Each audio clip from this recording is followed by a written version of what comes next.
내가 이 모든 것을 지혜로 시험하며 스스로 이르기를 내가 지혜자가 되리라 하였으나 지혜가 나를 멀리하였도다.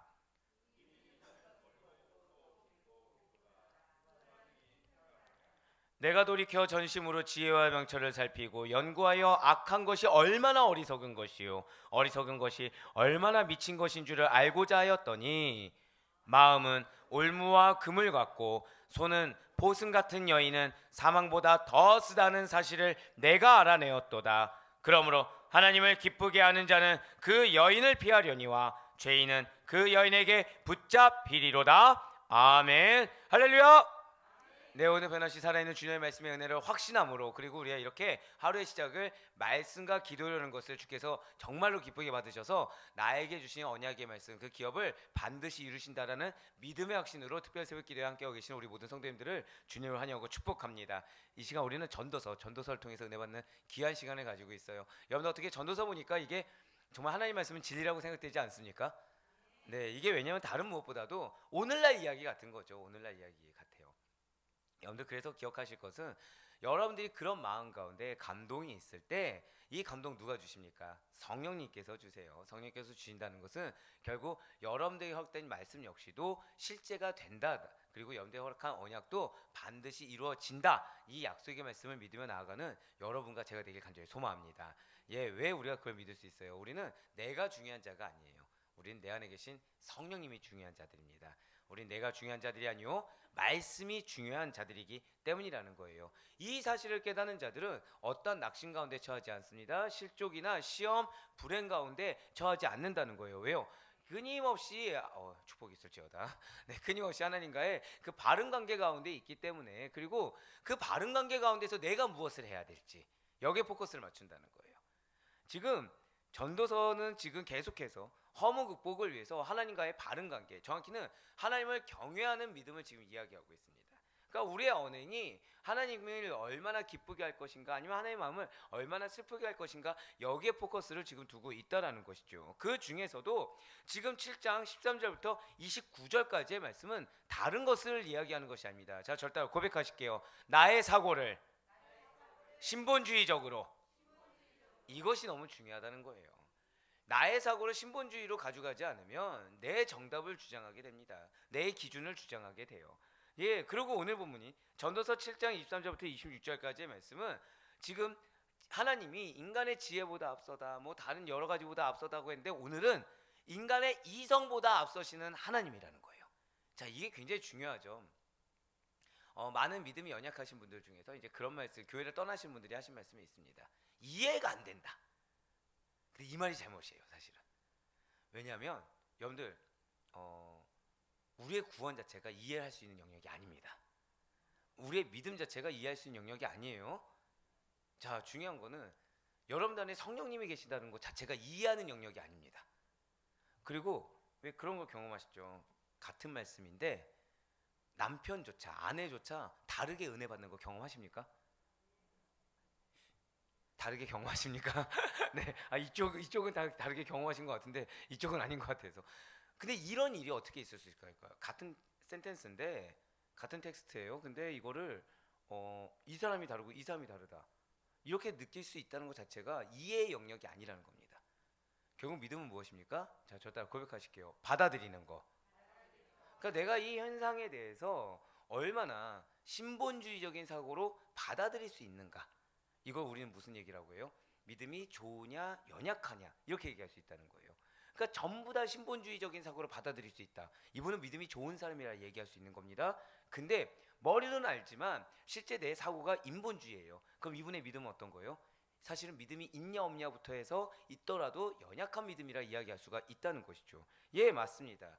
사실은 하나님께서는 인간의 이성에 국한할 수 있는 분이 아니십니다. 하나님은 인간의 이성보다 뛰어나신 하나님이라는 거예요.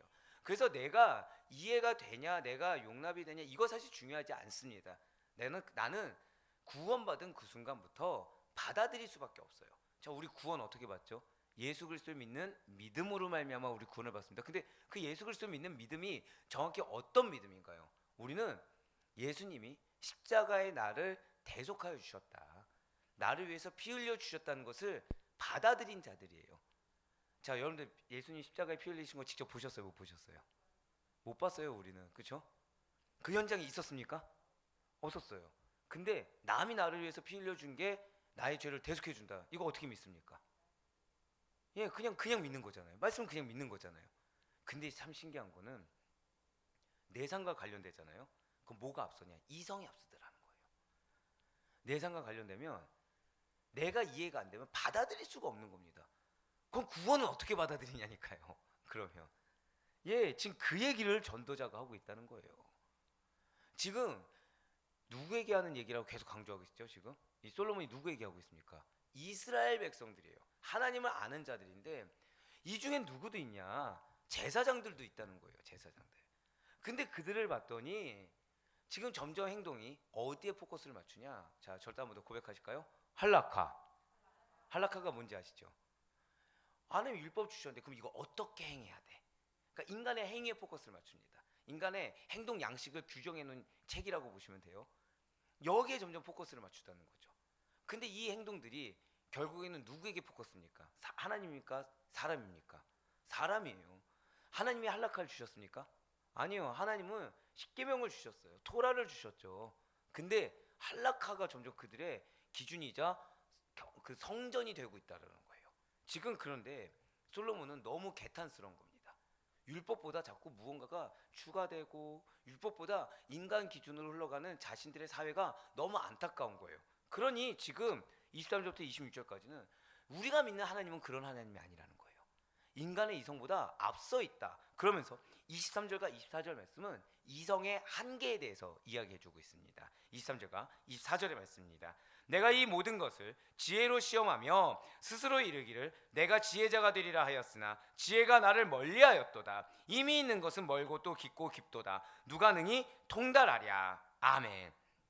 지금 23절 말씀을 먼저 좀 보시면 지금 23절 말씀에서 전도자는 지금 자신이 지혜를 탐구의 수단으로 하고 있습니다. 그리고 지혜자가 되겠다는 목표를 정하고 시도했어요. 하지만 결국 어떻게 된 겁니까? 이 말의 뉘앙스를 봤을 때는 결국 실패했다는 사실을 고백하고 있다는 거죠. 이 전도자는 지혜자가 되기 위해서 해 아래 일어나는 모든 일들에 대해서 주도 면밀하게 탐구했습니다. 하지만 지금 그 결과가 만족스러운 거예요? 만족스럽지 못한 거예요? 전혀 만족스럽지 못한다는 거죠. 그러면서 지금 붉은색 글씨 보시길 바래요. 지금 그러면서 뭐라고 한탄하고 있어요? 나는 지혜를 추구해서 지혜가 내 것으로 하려고 했는데 그 지혜가 나를 멀리하였도다 라고 하면서 지금 한탄하고 있는 것입니다. 자, 지금 이걸 누가 말을 했습니까? 솔로몬이 얘기했어요. 근데 솔로몬이 지금 이 당시 때, 이걸 썼을 당시 때가 하나님께 지혜를 허락받았을 때입니까? 아니면 아직 허락받지 못했을 때입니까? 이미 허락받아서 허다한 증거를 이루고 난 뒤라는 것입니다. 예, 맞아요. 솔로몬은 이 세상 그 누구보다 더 폭넓고 깊은 지혜를 가진 자로서 자타가 공인하는 자가 이 솔로몬이었어요. 그럼에도 불구하고 지금 그가 지혜가 나를 멀리하였도다 라고 한탄하는 이유가 무엇입니까? 그 이유는 지금 본문에서 말하고 있는 그 지혜라는 것이 일반적으로 인간적인 공부나 인간적인 경험으로 얻어지는 지식이나 인간의 지혜가 아니기 때문이라는 거예요. 그것은 한번 절대 고백하실게요. 절대적이고 완전한 지혜. 예, 절대적이고 완전한 지혜를 의미하기 때문인 것입니다. 그렇습니다. 솔로몬은 자신이 철저히 지혜자가 되기 위해서 여러 가지 시도를 했습니다. 하나님께서 지혜를 주셨어요. 근데 그 지혜로 끝나지 않고 더 탐구하고 더 탐구하고 더 탐구했습니다. 근데 그 시도를 하고 있는 동안에 봤더니 참 지혜, 이 절대적이고 완전한 참 지혜가 나와는 너무 멀리 있다는 사실을 깨달았다는 거예요. 자, 지금 중요한 거는 지금 솔로몬은 분별력이 있습니까 없습니까?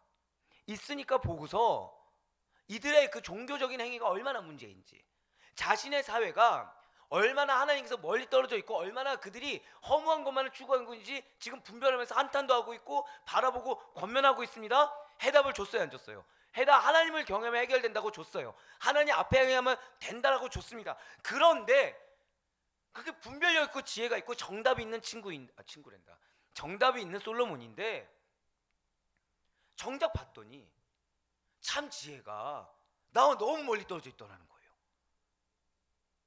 난 하나님이 뭘 주셨는데? 지혜를 주셨는데 여러분과 저에게 하나님이 성령님을 주셨습니다. 믿으십니까? 그래서 내가 인간적인 노력을 여러 가지를 했어요. 근데 봤더니 어느 순간 나의 믿음 없음을 발견할 때가 있습니까? 없습니까? 마찬가지라는 거예요. 나 나름 하나님 위해서 산다고 살아왔는데 그런 나의 실존을 봤더니 하나님께서 멀어진 나의 모습을 본 것처럼 솔로몬이 지금 지혜롭다고 여겼던 자신의 모든 것들, 오히려 그럴수록 참 지혜가 간극이 커지면서 멀어진 걸 봤다는 거죠. 왜입니까? 솔로몬이 열심히 추구하였지만 결국에는 완전한 지혜를 가지지 못하였다는 것은 유한자이며 상대적인 존재인 인간과 무한하시며 절대적인 존재인 이 하나님 사이에는 너무나 큰 간극이 있더라는 거예요. 그러니까 결국 무엇입니까? 멀어졌다는 것이 진짜 내가 하나님을 등 돌려서 다른 길로 갔다 이게 아니라 노력하면 노력할수록 무엇만 깨달은 거예요? 하나님의 광유하심, 뛰어나심만 발견했다는 거예요. 하나님을 알아가면 알아갈수록 내가 어떻게 표현도 못하는 겁니다. 나 드러낼 수 있어요 없어요? 그것조차 못 드러낼 정도로 자 지금 솔로몬 지혜 있는 자죠. 그거를 드러낼 수조차 없었다는 거예요. 다른 누구나 인정해 줄 수 있는 그러한 신화, 그러한 지혜인데도 오히려 어떻게 된 겁니까? 겸손해지는 겁니다.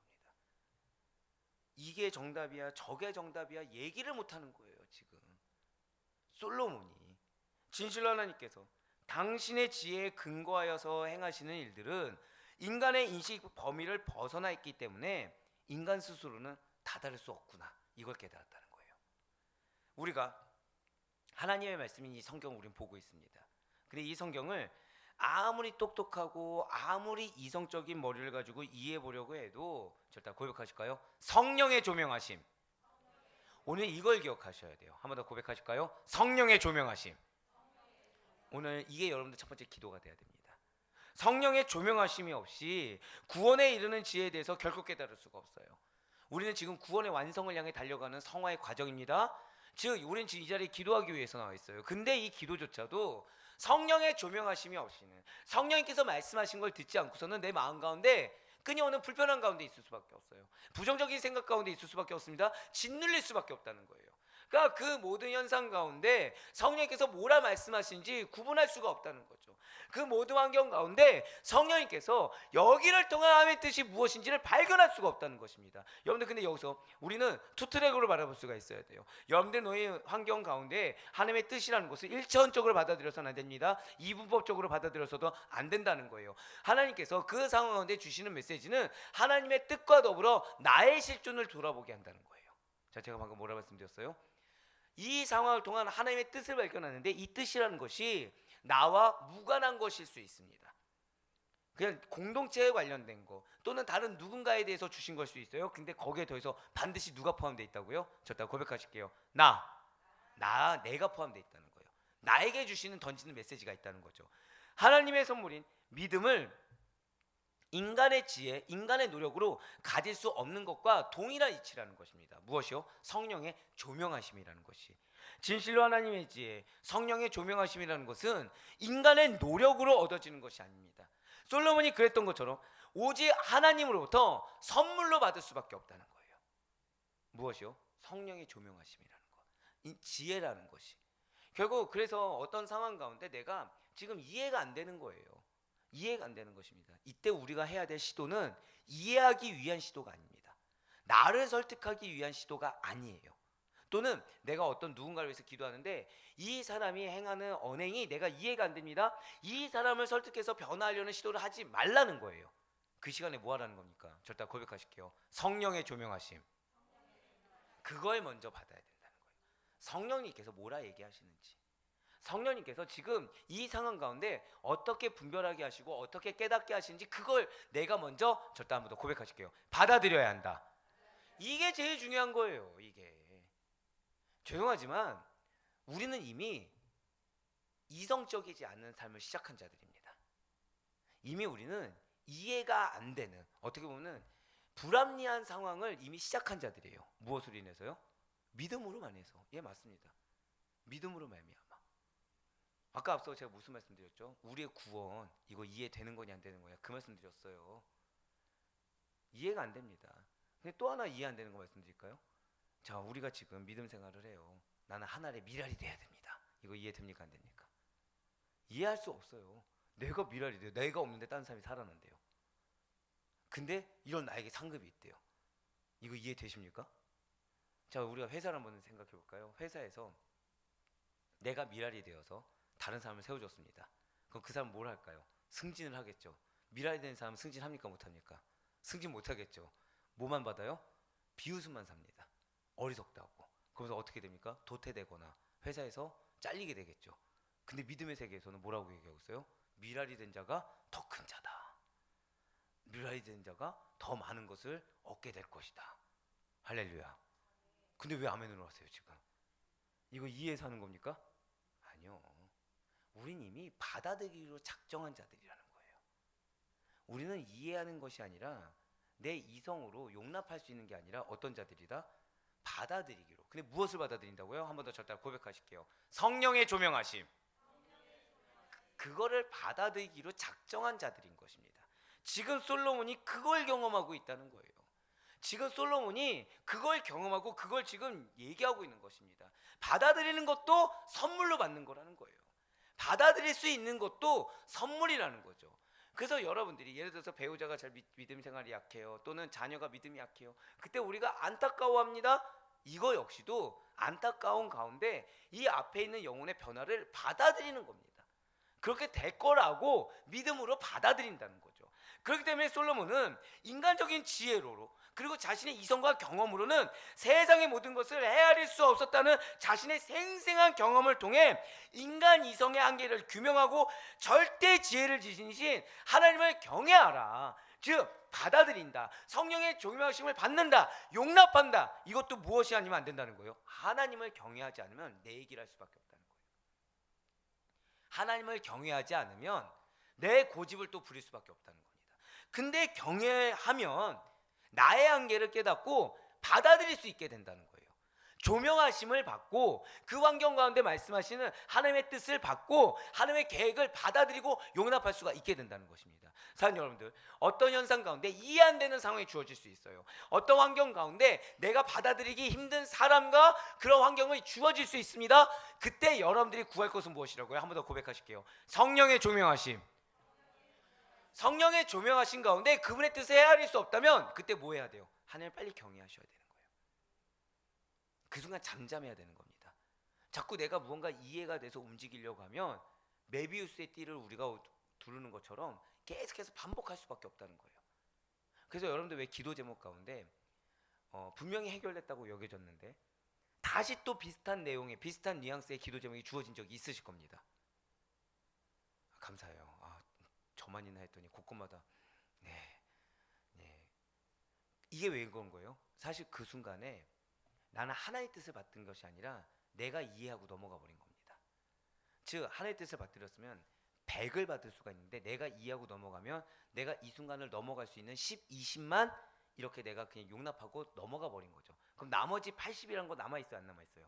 남아있기 때문에 하나님은 이 영역에 대해서까지도 여러분들의 변화, 우리의 성장, 믿음의 성장을 원하시기 때문에 그 순간을 받아들일 수밖에 없는 그 환경, 성령의 조명하심을 받지 않고서는 용납할 수 없는 그 환경을 허락해 주신다라는 거죠. 그러면서 오늘 보면 전도서 7장 24절 말씀을 다시 한번 더 보시길 바래요. 스크린 보시면 붉은색 글씨로 뭐라 나와 있습니까?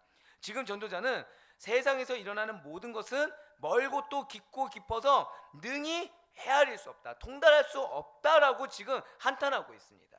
그러니까 지금 여기 누가 능히 통달하냐, 즉 누가 능히 헤아릴 수 있겠느냐, 누가 그것을 다 파악할 수 있겠느냐라고 지금 한탄하고 있다는 거예요. 그렇습니다. 지금 전도자나 사람들의 이해를 초월하는 것은 하나님만이 아닙니다. 하나님께서 잘 기억하셔야 돼요. 다스리시고 통치하시고 섭리하는 모든 것이, 자 여러분들 한번 지금 성경 말고 한 번만 둘러보세요. 한 번만 교회 주변 둘러보세요. 지금 그 모든 것이 우리의 이해를 초월하는 영역이라는 거예요. 우리의 이해를. 이 말 하기 위해서 제 막내를 데려온 게 아니에요. 어떻게 이 시간까지 깨어 있을까? 이 말 하려고 우연의 일치입니다. 네. 지금 보면서 신기하셔가지고 우리가 봤을 때는 이분법적으로 나눈다는 거죠. 그러니까 예를 들어서 뭐 이거 이해할 수 있는 영역, 근데 이거 이해할 수 없는 영역, 이렇게 나눠버린다는 거예요.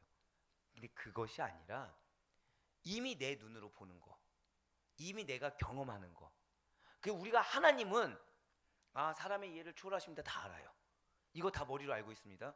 근데 정작 내 삶에서는 머리로 아는 것이 내 삶으로 경험했을 때는 갑자기 그것을 아는 것이 아니라 이성적으로 국한시켜 버린다는 거예요. 근데 지금 솔로몬 뭐라고 얘기하고 있다고요? 너희 눈으로 보는 모든 것이 우리의 이해를 초월하는 영역이야. 모든 것이 하나님의 영역이기 때문에 내 이해 범위 안에서 해석될 수 있는 것이 아니야 라고 지금 솔로몬이 얘기하는 거예요. 결국 이거를 그러면 우리가 올바르게 보고 올바르게 받아들이면 뭐가 있어야 된다는 거예요? 한 번 더 고백하실까요? 성령의 조명하심. 그거 아니면 내 눈으로 보는 것은, 내가 이해하고 받아들이는 것은 극히 일부분에 불과한 것이고, 성령의 조명하심이 돼야 그 안에 내포되어 있는 것들, 예를 들어서 그 안에 사람의 그 원래 본래의 마음, 환경의 본래의 뜻, 이 모든 것을 그제서야 조망할 수가 있다는 거예요. 그제서야 받아들일 수가 있다는 거죠. 지금 솔로몬은 하나님의 섭리와 만물의 이치를 이해하는 것은 멀고 깊고 또 깊다라고 말을 하고 있어요. 이것은 지혜라는 것이 인간의 이해를 이미 멀리 떠나 있다라고 삼중적으로 강조하고 있는 표현입니다. 그러니까 진짜 한 3번 멀리 떨어졌다 이게 아니라 이 정도로 이 양극간이 너무 크고 깊다라는 거예요. 너무 멀리 떨어져 있다는 것이죠. 존재하는 모든 것이 전도자의 이해를 초월한다는 것입니다. 이것은 하나님께서는 사람의 삶과 환경을 정하시는 절대적인 주권자이시기 때문에 나의 삶, 나의 환경에 대하여 그 누구도 왈가왈부할 수 없다는 거예요. 그리고 하반절에 누가 능히 통달하랴 라는 말씀은 통달할 자가 전혀 없다는 겁니다. 그러니까 여러분들 삶 가운데 여러분들이 정답을 내릴 수 있다는 거예요, 없다는 거예요? 전혀 없다는 거예요. 왜요? 하나님이 거기에 무슨 뜻, 무슨 계획을 가지고 있는지 아무도 알 수 없기 때문에 내가 정답을 내리고 내가 이거에 대해서 판단 내릴 수가 없다는 거죠. 그래서 하나님의 계획과 목적을 누구도 다 이해할 수 없기 때문에 무엇만을 의지하라? 성령의 조명하심만을 의지하라는 거예요. 하나님 앞에서 하나님을 경외해야 그제서야 하나님의 뜻의 일부분을 받아들일 수 있다는 것입니다. 이어지는 전도서 7장 25절과 26절의 말씀은 인간의 이성이 오히려 진리를 아는데 올무가 된다는 사실을 지금 밝히고 있어요. 자, 그냥 단순히 이해 안 돼서 내가 답답하다 수준이 아닙니다. 이제는 답답한 데서 넘어서서 뭐까지 된다고요? 실족하게 만든다는 거예요. 무엇이요? 이성이. 지금 전도자는 인간의 이성을 뭐라고 비유하냐? 사망보다 독한 여인에게 비유하고 있어요. 그래서 이성의 독선적 올무에 빠지면 진리에 이를 수 없다는 사실을 강조하고 있습니다. 예, 지금 뭐라고 말씀드렸어요? 이성의 독선적 올무라고 표현되었어요. 솔로몬이 당대의 관리들, 제사장들을 봤더니 그들에게 말씀의 향기가 나오는 것이 아닙니다. 하나님의 향기가 나오는 것이 아니에요. 지금 관리들, 제사장들에게는 정답이 있습니까, 없습니까? 자신의 정답이 존재하더라는 거예요. 근데 그게 하나님 말씀한 거예요, 아닌 거예요? 아닌 거예요. 그러니까 그것들이 지금 올무, 함정이 되어서 사람들을 곳곳마다 실족시키고 있더라는 거죠. 자, 25절 말씀 먼저 보실게요. 자, 스크린을 통해서 보시는 게 좀 더 나을 것 같습니다. 내가 돌이켜 전심으로 지혜와 명철을 살피고, 빨간색으로 표현해 드렸죠. 연구하여 악한 것이 얼마나 어리석은 것이요 어리석은 것이 얼마나 미친 것인 줄을 알고자 했더니. 지금 전도자가요, 여러분들 지금 이거 원어로 딱 보시잖아요. 여기 지금 7장에 오면은 점점 더 진지해집니다. 점점 더 심각해져요. 그러니까 그 깊이 어떤 사람이 집중하는 도가, 그 깊이 있게 관심 갖는 도가 점점 무게감이 굉장히 깊어집니다. 그러니까 읽는 내내 마음이 점점 무거워질 정도로, 와, 솔로몬 지금 굉장히 심각하구나 느낄 수 있을 정도로 그런 어감을 느낄 수가 있습니다. 근데 무엇을 연구했나요? 지금 첫 번째로 뭐가 있죠? 빨간색에 지혜와 명철을 연구했습니다. 지혜와 명철과 상반된 거죠. 그것이 무엇이에요? 악한 것, 어리석은 것, 미친 것까지도 연구했다는 거예요. 그러니까 이 사람 미친 거 아니야? 라고 하지 않으면 이해가 안 되는 그런 영역까지도 연구했다는 거예요. 그렇다면 지금 여기서 말하는 악한 것, 지혜와 명철을 우리가 아니까 악한 것이 무엇입니까? 그것은 딱 하나예요. 하나님 앞에서 바르지 못한 모든 거예요. 죄악된 행실, 삶의 태도 등을 포괄한 하나님 앞에서 바르지 못한이라 써놓으시는 게 좋을 것 같습니다. 그 모든 것이에요. 자, 어리석은 것은 뭐냐? 우둔한 거예요. 앞에 뭐가 있었죠? 우매한 자, 기억하시죠? 모른 척 뒤에 숨는 걸 결국 뭐라고 얘기한 거예요? 어리석다는 거예요. 어리석다는 거. 모를 수가 없는데 왜 자꾸 모른 척 하냐는 거예요. 미친 것은 뭐죠? 광기입니다. 광기. 광기. 그러니까 광기의 대상이 누군 거예요? 하나님인 거예요. 그냥 어떻게 저렇게 행동할 수 있지라고 얘기할 수밖에 없을 정도로 하나님 앞에 서 있다고 생각할 수 없게 자기 말 하는 겁니다. 자기 행동을 하는 거예요. 그러니까 결국 이걸 솔로몬은 뭐라고밖에 표현 안 되는 거예요? 미쳤다고밖에 표현이 안 되는 거예요. 아니 왜 우리 그런 거 있잖아요. 하나님 무섭지도 않나? 하다못해 믿지 않는 자들조차도 아니 하늘이 두렵지 않나? 라고 하잖아요. 그러니까 이렇게밖에 표현이 안 되는 겁니다. 결국 지금 전도자가 세상에 존재하는 모든 형상들, 사람들의 상태, 행동, 그 어두운 면과 밝은 면을 모두 연구했음을 지금 그 표현들을 통해서 나타내주고 있습니다. 전도자는 지금 사람이 이성적으로 판별할 수 있는 모든 것을 연구하고 깨달아 알고자 했다는 거예요. 그러면서 한번 7장 26절 말씀 보시길 바래요. 그렇게 모든 것을 연구하고 깨달아 알고자 했는데 뭐라고 얘기합니까? 마음은 지금 역시 빨간색을 보시기 바래요. 마음이 어때요? 올무와 금을 갖고 손은 포승 같은 여인이 사망보다 더 쓰다는 사실을 내가 알았다는 거예요. 거기서 하나님을 기쁘게 한 자는 그 여인, 그러니까 마음이 올무와 금을 갖고 손은 포승 같은 여인을 피하여 온 거고, 죄인은 하나님 없는 죄인들은 그 여인에게 붙잡힌다는 것입니다. 자, 이 단어와 문장을 보면 단어와 보세요. 올무와 그물이 있습니다. 포승이 무엇이죠? 포승, 수갑 생각하시면 돼요. 수갑. 왜 포승줄 아시죠? 수갑같이 손에 채우는 착고라고 나와 있습니다. 그리고 사망보다 더 쓰다가 지금 나와 있어요. 이러한 단어들은 결국 이게 뭐냐? 이성을 절대시하는, 그러니까 이성적으로 이해가 되지 않으면 움직이지 않는 그러한 삶의 자세가 결국에는 하나님에서 멀어지게 한다는 거예요. 이성을 추구하는 삶의 자세가 결국 우리로 알고 우리의 영혼에게 올무가 되고 그물이 되고 포승이 되고 결국 사망보다 더 쓴 결과를 주게 된다는 거죠. 그와 같은 자세를 고집하는 자를 사망의 자리, 파멸의 자리로 떨어뜨리게 된다라는 걸 묘사하는 단어가 올무, 그물, 포승, 사망보다 더 쓰다, 바로 이런 표현을 쓰고 있다는 거예요. 무엇이요? 내가 내 직성이 풀려야 되는 거예요. 내가 이해가 돼야 되는 거예요. 그게 나를 올무로 빠뜨립니다. 나를 그물로 빠뜨리는 거예요. 나를 사망보다 더 쓴 자리에 나를 애써 이렇게 옮기고 있는 것입니다. 솔로몬이 그 모습 보니까 뭐라고 표현하는 거예요? 이거 진짜 미친 거 아니야? 이렇게밖에 표현이 안 되는 거예요. 아니 지금 자기가 무슨 말 하는지 무슨 행동하는지 지금 몰라서 저렇게 하나? 아니 하나님이 기껏 관리를 세워주셨는데, 하나님 기껏 당신을 섬길 수 있는 제사를 섬겨주는데 어떻게 저런 언행을 하지? 이거 정말 미친 거 아니야? 이거 정말 이들 어떻게 저렇게 할 수 있어? 죄악된 거 아니야? 이렇게 표현하고 있는 거예요. 지금 인본주의적 사고나 인본주의적인 삶의 자세가 지닌 위험성을 지금 이야기하고 있는 것입니다. 그러한 것들이 26절에서 지금 전도자 솔로몬이 지적한 것처럼 그 해악이 너무 심각하다는 거예요. 26절 한번 쭉 한번 보시길 바래요. 마치 음녀가 호사스럽고 유혹적인 치장으로 스스로를 꾸미면서 온갖 매혹적인 몸짓과 가머니솔로 자신에게 그 눈을 집중하게 합니다. 그 남자가 정신을 못 차리게 해요. 그러면서 그 남자로 하여금 음녀가 그렇게 한 이유가 무엇입니까? 남자를 사랑해서 남자의 유익을 위해서 전혀 아니라는 거죠. 그 남자가 가진 재산, 정력, 젊음 등을 탕진하게 하기 위해서, 그 남자를 파멸로 이끌게 하기 위해서 자신을 치장해서 눈을 미혹하게 한다는 거예요. 결국에는 그렇게 해서 패망의 굴레로 빠뜨리는 것과 지금 같다는 거예요. 이 음녀가 뭘 상징한다고요? 이성, 내 직성대로 풀리기 원하는 그 감정, 고집, 이걸 뜻하는 것입니다.